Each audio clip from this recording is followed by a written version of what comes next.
శివాయ గురువే నమః. శ్రీ సాయినాథాయ నమః. బాబా తత్వాన్ని తెలుసుకునే ఈ ప్రయాణంలో ఈరోజు ఒక ఆసక్తికరమైన విషయాన్ని తెలుసుకునే ప్రయత్నం చేద్దాం.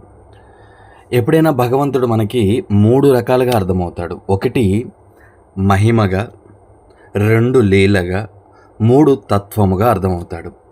మహిమ అంటే ఏమిటంటే మన కోసం ఆయన చేసే క్రియని మహిమ అంటారు. అంటే మనకు కలిగిన కష్టాన్ని కానీ బాధను కానీ తొలగించడానికి ఆయన చేసే ప్రక్రియ. ఉదాహరణకి ఎక్కడో కొలిమిలో పడబోతున్న బిడ్డని బాబా కాపాడాడు, అది మన కోసం ఆయన చేశారు. అలాగే మైనతాయి నొప్పులతో బాధపడుతుంటే విభూది పంపించాడు, అంటే మన కోసం ఆయన చేశాడు. వీటిని మహిమ అంటారు.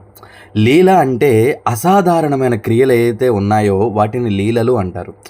అంటే బాబా నీటితో దీపాలు వెలిగించారు, ఇది లీల. అలాగే పడిపోతున్న మసీదు పైకప్పును ఆపారు, ఇది లీల. ఇవన్నీ అసాధారణంగా ఉంటాయి, కానీ అద్భుతంగా మనల్ని ఆయన వైపు ఆకర్షిస్తాయి అన్నమాట. ఇక ఆయన అద్భుత తత్వం గురించి రేపు వీడియోలో మాట్లాడుకుందాం. నమో సాయినాథాయ నమః. నమో గురుదేవాయ నమః.